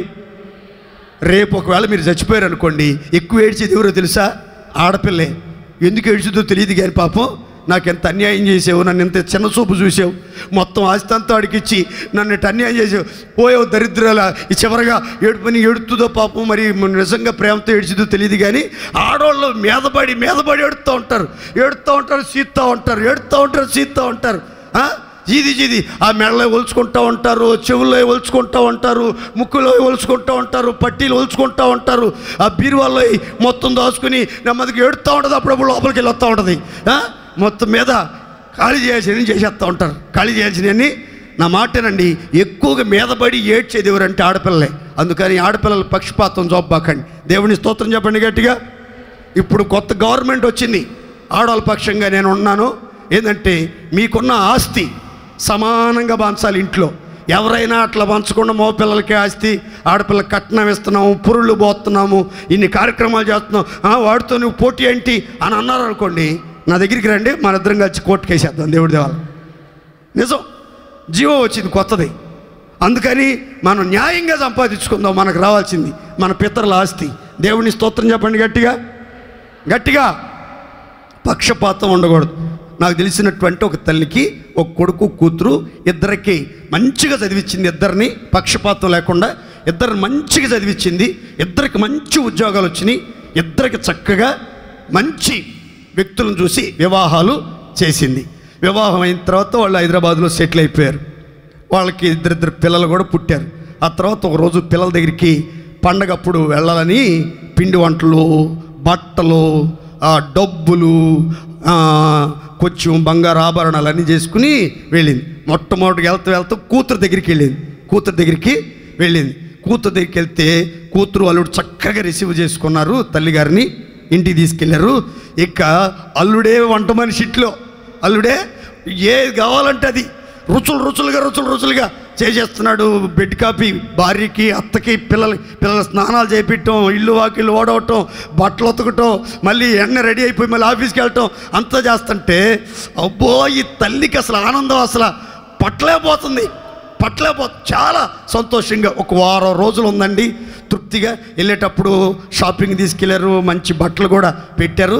అమ్మా నేను మీ అన్నయ్య దగ్గరికి వెళ్ళి చూసుకుని అక్కడ కూడా ఒక వారం రోజులు ఉండి వెళ్తానని చెప్పింది. సరే, అక్కడికి వెళ్తే అక్కడ కూడా సేమ్ బడి. ఆ కొడుకుని ఆ కోడలు సిట్ అంటే సిట్టు, ఏం చెప్పరు, స్టాండ్ అంటే స్టాండు. చూస్తే చాలు చూపులతో చంపేస్తుంది ఆ మనిషి, చూపులతో చంపేస్తుంది. అలాంటి భయంకరమైన వాతావరణం. ఈ కాంకస్లో చీమలు పారాడుతున్నాయి. ఏది తినబుద్ది అవట్లా, రుచులుగా చేసినా కానీ ఉండలేకపోతుంది. ముళ్ళ మీద కూర్చున్నట్లే ఉంది. అమ్మాయి నేను వెళ్ళిపోతాను అమ్మాయి అని చెప్పి ఆ కొడుకుతో చెప్పి మొత్తం మీద ఇంటికి వెళ్ళింది. ఇంటి పక్కల అంతా వచ్చారు. ఏమా హైదరాబాద్ పోయావుగా, కూతురు ఎట్టుందంటే కూతురికే మహారాణి అంది. మరి కొడుక వాటి సావట వాడి దద్దమ్మ పెళ్ళానికి బానిస అయిపోయాడు, పెళ్ళానికి బానిస, వాడు నా కడుపుని చెడబుట్టాడు అని అంటుంది. కూతురు ఎంత దర్జాగా బతకాలని కోరుకున్నావో నీ కోడలు కూడా అంత దర్జాగా ఉండాలని కోరుకోకూడదు? పనికి మాలిన అత్త. నా మాటనండి, మీరు ఎంత పక్షపాతం అండి మీకు. నా మాటనండి, పొరపాటున పక్షపాతం ఉండకూడదు. మనం న్యాయమైనటువంటి తూనికరాళ్ళు ఉండాలి. దేవుని స్తోత్రం. ఇప్పుడు సేవకుడి నేను, ఒక దైవజనుడిని. ధనవంతుల్ని ఎలా చూడాలో ప్రేమించాలో దరిద్రులు కూడా అలాగే ప్రేమించాలి. ప్రశస్తమైన వస్త్రాలు ధరించి, మెళ్ళో చైన్ వేసుకుని, బంగారు ఉంగరాలు పెట్టుకుని, వాచి పెట్టుకుని, మంచి సెంటు కొట్టుకుని, ఇంత డబ్బు కట్టు తీసుకుని వచ్చిన వాళ్ళని అమాంతంగా కౌగిలించుకొని ప్రార్థన చేసి దేవుడిని దీవించబోతున్నాడు, దేవుడిని గొప్ప కార్యాలు చేయబోతున్నాడు, బిల్డింగ్ మీద బిల్డింగ్ కట్టబోతున్నాడు అని చెప్పి దీవించి, ఒక పేదవాడు, ఒక కష్టస్థితిలో ఉన్నవాడు, చిరిగిపోయిన బట్టలు, చింపిరి జుట్టుతో 10 రూపాయల కానుకతో వచ్చినటువంటి వ్యక్తిని పట్టించుకోకుండా దూరంగా ఉండి దగ్గర చెమట కమ్ము కొడుతుంది అన్నాను అనుకోండి, నేనేమైపోతానంటే పక్షపాతం అవుతాను. నాకు కూడా పక్షవాతం వచ్చింది దేవుడి దేవాల. అందుకని నేను ఎవరి విషయంలో ఎటువంటి పక్షపాత వైఖరిని ప్రదర్శించను. దానికి దేవుడే సాక్షి. దేవుని స్తోత్ర. గట్టి చెప్పండి హల్లెలూయా. నాకు 1,00,000 రూపాయలు ఇచ్చినా ఆ 3 నిమిషాలు ప్రార్థనే చేస్తా. 10 రూపాయలు ఇచ్చినా ఆ 3 నిమిషాలు ప్రార్థనే చేస్తా. అసలు ఏమీ ఇవ్వకుండా వందనాలు చెప్పినా ఆ 3 నిమిషాలు ప్రార్థనే చేస్తా. వందనాలు చెప్పపోయినా కానీ ఆ 3 నిమిషాలు ప్రార్థనే చేస్తా. దేవుని స్తోత్రం చెప్పండి, గట్టి చెప్పండి. కొంతమందిని గురించి చెప్తా ఉంటే బాధపడతా ఉంటా నేను. కొంతమంది పాస్టర్లు అట్ట ఎవరైనా కొంచెం బాగా డబ్బులు బాగా ఇచ్చేవాళ్ళు, కొంచెం కట్టలు ఇచ్చేవాళ్ళు కనుకుంటే వాళ్ళని అప్పుడప్పుడు ఫోన్ చేసి పలకరిస్తారట. ఇక్కడికి రావచ్చు కదా, మీకోసం రూమ్ కూడా అలాట్ చేస్తాను, ఏసీ రూమ్ ఉంది ఇక్కడ, మీకు ఇబ్బంది ఏం లేదు, మంచి భోజనం వచ్చేస్తుంది రూమ్కి, నేను చూసుకుంటాను వచ్చేయండి అని అలాట్ చేస్తారు. అదే పేదోళ్ళు, భక్తి కలిగిన వాళ్ళు, పరిశుద్ధులు, ఎంతో ఆత్మ సంబంధులు మందిరంలో ఉంటారు కదా, వాళ్ళని అసలు పలకరించరు, వందనాలు చెప్పినా కానీ పట్టించుకోరు. దేవుడి దేవాల. వీడు అసలు సేవకుడేనండి, వీడు అసలు నాయకుడేనా? నా మాట గుర్తుపెట్టుకోండి. ఇలాంటివి జాగ్రత్తగా ఉండాలి. ఎలాగూ మనం మధ్యలో సావకుండా, రోగాల పాలు కాకుండా దీర్ఘాయుష్మంతులు అవ్వాలంటే మనం న్యాయంతో నింపబడాలి. దేవుని స్తోత్ర. గట్టిగా చెప్పండి హల్లెలూయా, గట్టిగా హల్లెలూయా. ఇక మీదట 2 ఆడపిల్లలు ఉంటే 2 ఆడపిల్లలకి సమానంగా, ఒక అమ్మాయి నల్లగా ఉంది, ఒక అమ్మాయి ఎర్రగా ఉందని, అమ్మాయి ఎర్రగొన్న అమ్మాయిని బాగా ప్రేమించడం, నల్లగొన్న అమ్మాయిని అసహించుకోవటం, బాగా చదువుతున్న అమ్మాయినేమో బాగా ప్రేమించడం, చదువు లేదాన్నేమో అదో రకంగా చూడటం. ఇట్లాంటి దరిద్ర పనులు చేయబాకండి.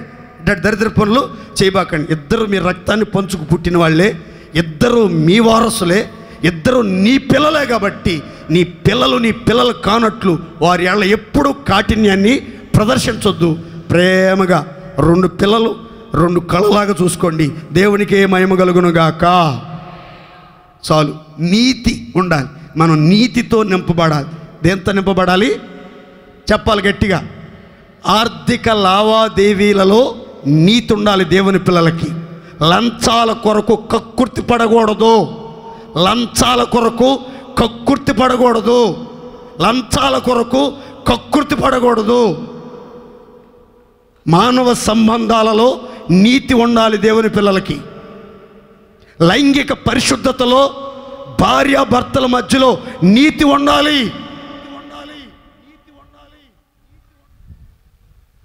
నీతి మాలిన బతకూడదు.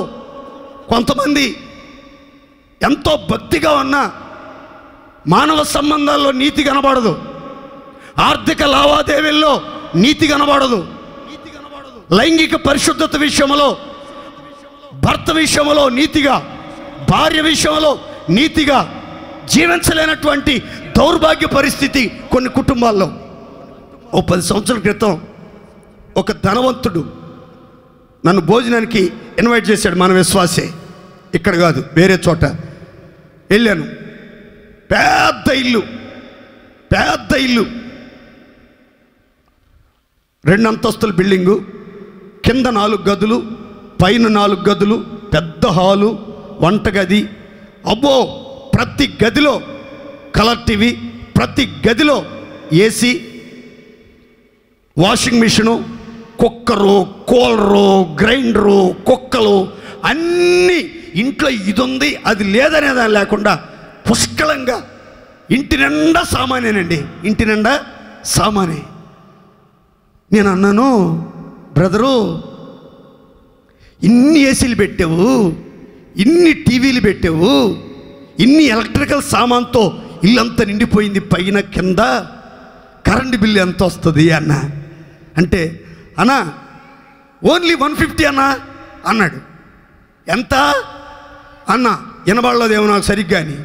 150 రూపాయలు మాత్రమే అన్నా అన్నాడు. హౌ ఈజ్ పాసిబుల్, ఇది ఎలా సార్ అలా, ఇది పెద్ద టెక్నికల్ అన్నా, మీకు కూడా కావాలని చెప్పండి నేను పంపిస్తాను.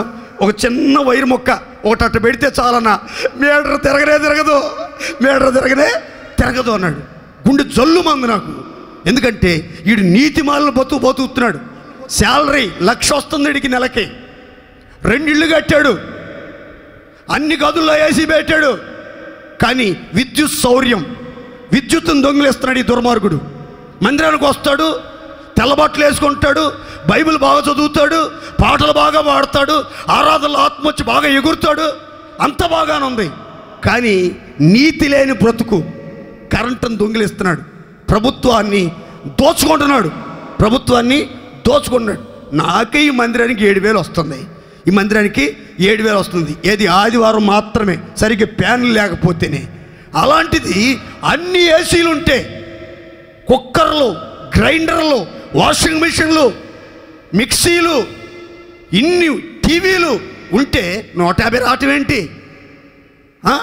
మీకు కూడా కావాలంటే పంపిస్తానన్నా 2 మినిట్స్లో ఆ వైర్ ఫిట్ చేసేస్తాడన్నా.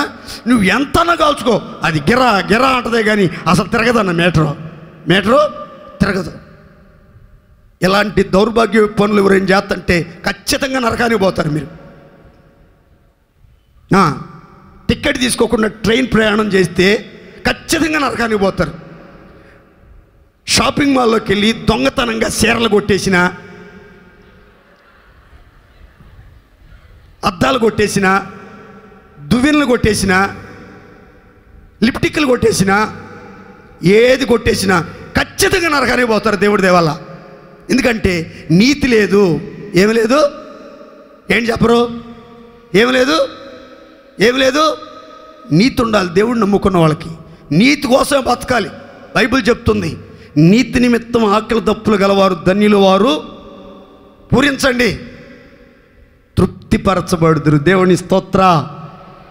నీతి నిమిత్తం హింసింపబడువారు ధన్యులు,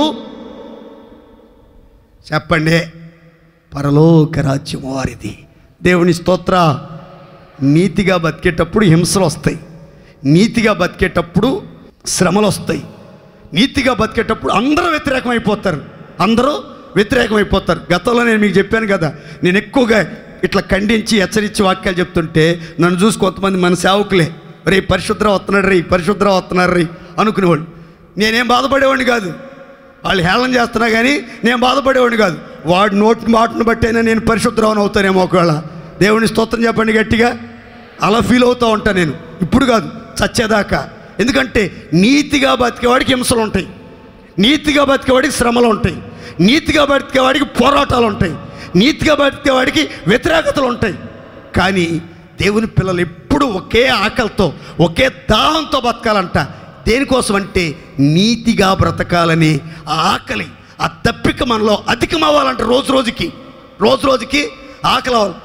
ఏమంటే నాకు ఆకలి అవ్వట్లేదు ప్రార్థన చేయండి అని అంటే ఇక మీద దేవుడికి ప్రార్థన చేయండి. దేవుడు దేవాలి నేను దేవుని కొరకు బతకాలనుకున్నానండి, పరిశుద్ధంగా బతకాలనుకున్నానండి, రోషంగా బ్రతకాలనుకున్నానండి, లోకమాలిని వంట కూడా బ్రతకాలనుకున్నానండి. ఎవరైతే అడుగుతారో వాళ్ళ కోసం బాగా ప్రార్థన చేయాలనుకుంటున్నా. దేవుని స్తోత్ర, గట్టిగా చెప్పండి హల్లెలూయా. మనల్ని దేవుడు ఈ నెలలో నీతితో నింపునుగాక. గట్టిగా చెప్పండి హల్లెలూయా. నీతితో నింపబడితే కలిగేది ఏంటంటే బైబిల్ చెప్తుంది.